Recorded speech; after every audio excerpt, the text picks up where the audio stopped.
नमस्कार मंडळी, काय मजेत ना? काय झालं आता? मिळाली की 12 लाख पर्यंत सूट. अच्छा, प्रश्न आहेत. 12 लाख आणि 1 एवढं उत्पन्न असेल तर काय? इक्विटी शेअर्समध्ये शॉर्ट टर्म कॅपिटल गेन असेल तर 12 लाखचं लिमिट ॲप्लिकेबल होईल का नाही होणार? क्रिप्टोमधनं काही उत्पन्न मिळालं असेल तर त्याचा आणि 12 लाखाचा काही संबंध आहे का नाही? अच्छा, अच्छा. एवढे प्रश्न पडलेत डोक्यात आणि म्हणून वाजले की 12 असं झालेलं आहे. होय, बरं ठीक आहे. काळजी करू नका. व्हिडिओ शेवटपर्यंत बघा म्हणजे या सगळ्या प्रश्नांची उत्तरं अगदी व्यवस्थित मिळतील. पुढे जायच्या आधी 2 महत्त्वाच्या गोष्टी. नाराज आहे मी तुमच्यावर. का? अहो किती जण अशी आहेत की ज्यांनी अजूनही चॅनलला सबस्क्राईब नाही केलंय. फुकट असतं. चॅनलला सबस्क्राईब केल्यावर फायदा काय होतो? एक म्हणजे जेव्हा मी कुठलाही नवीन व्हिडिओ अपलोड करते, तो तुम्हाला सर्व्ह होतो. तुमच्या फीडमध्ये तो येतो. म्हणजे तुम्हाला कळेल रचनाने नवीन व्हिडिओ टाकलेला आहे. तर तुमच्या ज्ञानात थोडी भर पडेल. पण नुसतं सबस्क्राईब करून चालत नाही बरं का. हां, हे बेल आयकन पण प्रेस करायचं म्हणजे ते नोटिफिकेशन तुमच्या फोनवर तुम्हाला येईल. ही पहिली महत्त्वाची गोष्ट. दुसरी महत्त्वाची गोष्ट, वेबसाईट आपली rachanaraanade.in. बरेच जण काय करतायत, कोर्सेसवरती येत आहेत, पेज पण बघतायत, पण नक्की त्यांना कळत नाही आहे की काय करायचं. एखादं डेमो लेक्चर जर असतं तर आम्हाला जास्ती कॉन्फिडन्स आला असता कुठल्या पण एखाद्या कोर्समध्ये एनरोल करण्यासाठी. डेमो लेक्चर्स पण अवेलेबल आहेत. कुठे? इकडे बघा फ्री लेक्चर लिहिलेले. सो या फ्री लेक्चरवरती जा आणि सपोज तुम्हाला टेक्निकल ॲनालिसिसचं एखादं डेमो लेक्चर बघायचं आहे, ते तुम्ही बघू शकता. बेसिक्स ऑफ स्टॉक मार्केटचं आहे, मैत्री म्युच्युअल फंडची आहे, फंडामेंटल ॲनालिसिसचं आहे. अहो हे सगळे फुकट लेक्चर्स आहेत आणि फुकट ते पौष्टिक. सो या सगळ्याची लिंक मी डिस्क्रिप्शन बॉक्समध्ये दिलेली आहे, पिन्ड कॉमेंटमध्ये पण दिलेली आहे.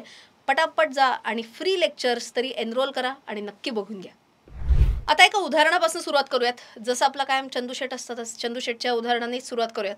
आता आपण असं पकडू की त्यांची सॅलरी, ओके, सॅलरी किती आहे तर 12,85,000 रुपये एवढा त्यांचा पगार आहे. ओके.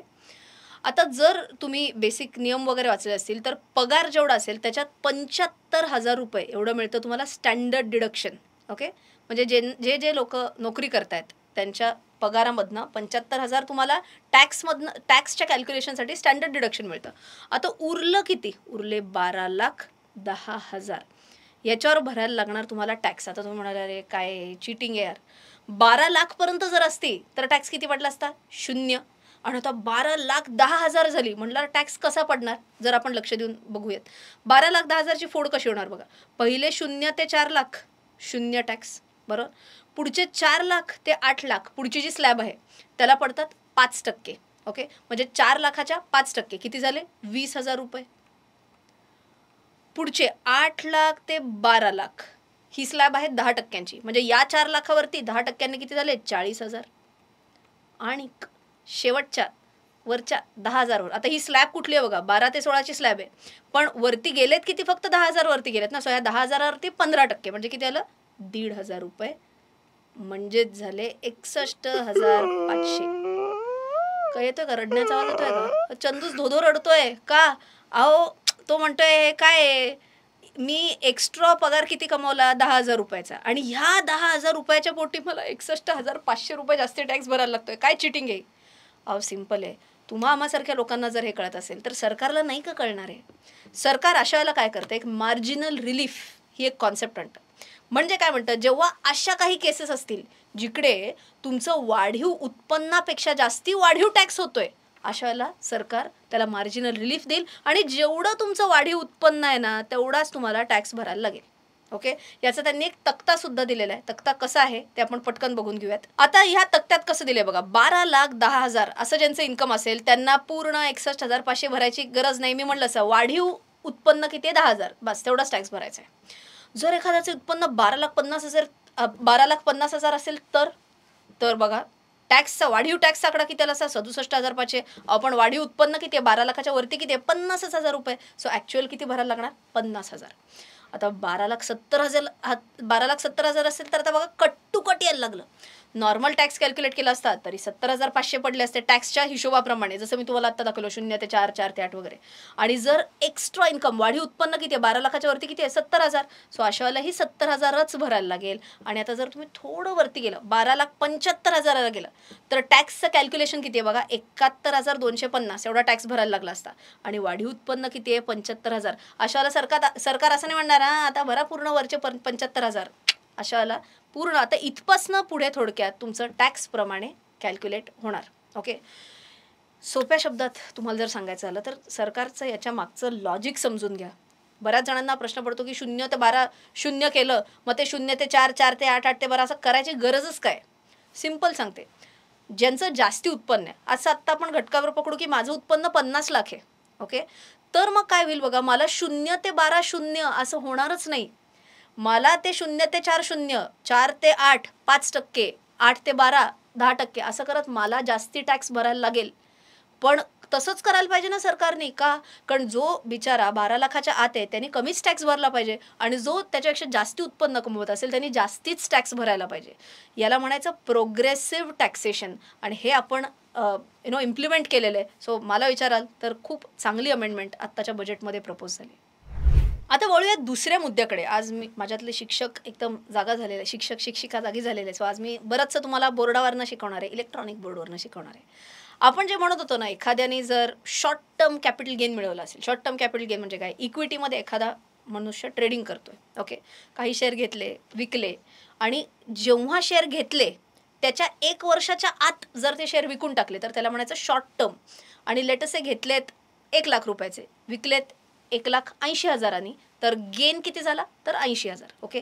असं total short term capital gain अख्ख्या वर्षाचा मिळून जर 4 लाख असेल, ओके, तर काय होतं? तुम्ही म्हणाला, तुम्हाला आठवत असेल तर मी म्हटलं होतं की हे 12 लाखाचं ते 0 ते 12 लाख 0 हे कधी आहे? जर तो स्पेशल रेटवाला इन्कम नसेल तर. म्हणजे काय? मी म्हटलं असं नॉर्मल एखादा पगारी माणूस आहे तर त्याला हे 0 ते 12 लाखचं एक्झेम्पशन आहे. किंवा लेटस से एखाद्याला एखाद्याचा व्यवसाय आहे, व्यवसायाचा taxable income let's say 9-10 lakh आहे, तर तरीसुद्धा तो एक्झेम्पशनमध्ये कव्हर होतो. पण जिथं स्पेशल रेट ऑफ टॅक्स आला, उदाहरणार्थ शॉर्ट टर्म कॅपिटल गेन, तो कितीने टॅक्स होतो? Short term capital gain tax होतो 20%. आणि लाँग टर्म कॅपिटल गेन असेल, मी आता फक्त लिस्टेड इक्विटी शेअर्सबद्दल बोलते, okay? Long term capital gain tax असेल तर 12.5%. हे स्पेशल रेट्स झाले. सो जेव्हा जेव्हा स्पेशल रेट्सच्या उत्पन्नाबद्दल आपण बोलतोय तिथं 0 ते 12 लाख 0 असं होणार नाही, ओके? पण मग काय पहिल्या रुपयापासून टॅक्सेशन सुरू का? तर नाही. बेसिक एक्झेम्पशन लिमिट आहेच आहे की. किती आहे बेसिक एक्झेम्पशन लिमिट? 4. कुठून कळलं? 0 ते 4 0. 0 ते 4 लाख 0 आहे, बरोबर? सो आता आपण कसं उदाहरण घेऊयात. चला, चंदू आहे, चंदूचं 4 लाख रुपये इन्कम आहे, शॉर्ट टर्म कॅपिटल गेन आहे. त्याला टॅक्स किती भरायला लागेल? अर्थातच 0. इथपर्यंत सिंपल आहे, ओके?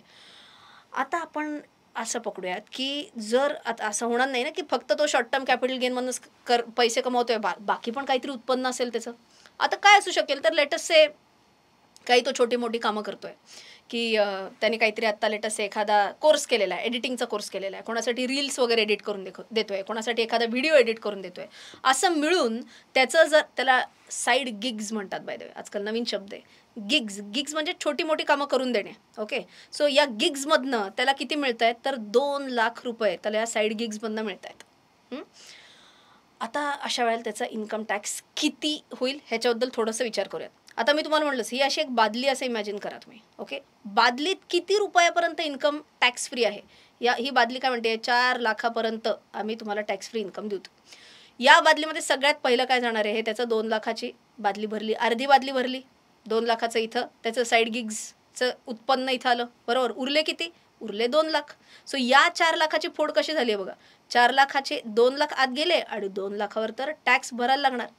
कितीने टॅक्स भरायला लागणार? 20%. सो हेच मी इथं लिहिते, 2 लाखावरती 20% टॅक्स. म्हणजेच किती त्याला टॅक्स भरायला लागेल? तर काय गणित? 40,000 रुपये टॅक्स भरायला लागेल, ओके? सो आय होप तुम्हाला हे कळालेलं आहे की शॉर्ट टर्म कॅपिटल गेनवरती टॅक्स कशा पद्धतीने बसतो. शॉर्ट टर्म कॅपिटल गेन बरोबर तुमचं बाकी काही उत्पन्न असेल तर काय होतं. पण सगळ्यात महत्त्वाची गोष्ट, हे काय नवीन बदल घडलाय का बजेट 2025 मध्ये? तर नाही. हे शॉर्ट टर्म कॅपिटल गेनचं टॅक्सेशन पूर्वी पण तसंच व्हायचं, आत्ताही तसंच होतं. केवळ तो 12 लाखचा आकडा ऐकून इतके जणांना कन्फ्युजन्स क्रिएट झालेले आहेत, म्हणून मी हे कन्फ्युजन फक्त दूर केलं आहे. वळूयात तिसऱ्या मुद्द्याकडे. यंगस्टर्सला एकदम म्हणजे जे कॉलेज गोईंग आहेत वगैरे त्यांना फार आवडणारा विषय म्हणजे क्रिप्टो करन्सी. तर क्रिप्टो करन्सीमध्ये एखाद्याला जर काही चांगला प्रॉफिट झाला असेल, एक उदाहरण घेऊनच बघूयात ना. लेटस से त्याला प्रॉफिट झालेला आहे, कशामुळे? क्रिप्टोमध्ये ट्रेडिंग केल्यामुळे. कितीचा झाला प्रॉफिट? लेटस से 10 लाखाचा प्रॉफिट झाला आहे, ओके? पण सायमल्टेनियसली त्याला क्रिप्टोमधून थोडे काही लॉसेस पण झालेले आहेत. किती झालेले आहेत आतापर्यंत? असं आपण एक घटकावर पकडू 4 लाखाचा लॉस झालेला आहे. सो टोटल किती झालं? 6 लाखाचा फायनल प्रॉफिट झालेला आहे त्याचा क्रिप्टोमधनं. आता तो काय म्हणेल, ठीक आहे 10 लाख तर उत्पन्न होतं, 4 लाख माझा 10 लाखाचा प्रॉफिट होता, 4 लाख लॉस झाला, 6 लाख हे तर 12 लाखाच्या आतच येतं आहे, त्याच्यामुळे मला टॅक्स नाही. असं होणार नाही. का? परत हे तर स्पेशल रेटमध्ये. जसं मी तुम्हाला सांगितलं शॉर्ट टर्म कॅपिटल गेनवर 20% इक्विटी शेअर्सवाल्या, लाँग टर्म कॅपिटल गेनवरती 12.5%, क्रिप्टोवर माहिती आहे का फ्लॅट 30%. ओके, आता गंमत बघा, त्याच्यामुळे 30%मध्ये येत आहे म्हणल्यावर तुम्हाला 12 लाखाचं तर एक्झेम्पशन मिळणार नाहीच आहे, सगळ्यात पहिली गोष्ट. दुसरी अजून मजेशीर गोष्ट, इक्विटीसाठी निदान 0 ते 4 लाख 0 ही पहिली बेसिक एक्झेम्पशन लिमिट तरी येते. क्रिप्टोसाठी बेसिक एक्झेम्पशन लिमिट पण येत नाही. तुम्ही अगदी 10 रुपये जरी मिळाले तुम्हाला क्रिप्टोकरन्सीमधनं प्रॉफिट, तरी पण त्याच्यावर सुद्धा टॅक्स भरायचा आहे. किती टक्क्यांनी? 30%. ओके, सेस वगैरे वेगळं, एज्युकेशन सेस वेगळं. सो आता गंमत आहे बघा, तुम्हाला 30% याच्यावरती टॅक्स भरायचा. आता पुढची गंमत अजून यायची आहे, थांबा. 30% कशाच्या? 30% 6 लाखाच्या नव्हे, 30% 10 लाखाच्या. कारण आपल्या इन्कम टॅक्स लॉमध्ये काय लिहिलेलं आहे, तुम्ही क्रिप्टोचे लॉसेस क्रिप्टोच्या गेन्सच्या अगेन्स्ट सेट ऑफ करू शकत नाही. ओके, सो अशा वेळेला 6 लाखावरती 30% म्हणजे जवळजवळ 1,80,000 1.8 लॅक्स एवढा टॅक्स या व्यक्तीला द्यायला लागेल. परत महत्त्वाची गोष्ट, तुम्ही म्हणाल बापरे फारच निर्मला मॅडमनी फार म्हणजे वाटच लावून टाकली. नाही नाही, आत्ताच्या बजेटमध्ये काहीच अमेंडमेंट नाही. हे आधी होतं तसंच आहे. फक्त मी म्हटलं असं ते 12 लाखाचं इतकं भूत आत्ता सगळ्यांच्या डोक्यावरती सवार आहे की सगळ्यांना वाटतं की इथेही काही झालं आहे का, इथेही काही झालं आहे का. म्हणून आज फक्त क्लॅरिफिकेशन देते. हे पूर्वी पण असंच गणित व्हायचं, आताही सेम पद्धतीने याच्यावरती टॅक्स आकारला जाईल. आय होप हा व्हिडिओ बघितल्यानंतर 12 लाख 1 रुपये एवढं उत्पन्न असेल तर काय या प्रश्नाचं उत्तर कळालं. इक्विटी शेअर्सवरच्या टॅक्सेशनचं काय होणार आहे हेही कळालं. क्रिप्टोबद्दल काय होणार आहे हेही कळालं. मग सगळं कळालं असेल तर काय करायचं असतं, तर लाईक बटन हाणा, हा व्हिडिओ जास्तीत जास्त लोकांपर्यंत शेअर करा. आणि हे सगळं करताना अजिबातच लाजायचं नाही आहे. का? कारण चॅनल माझा नाही, आपला आहे.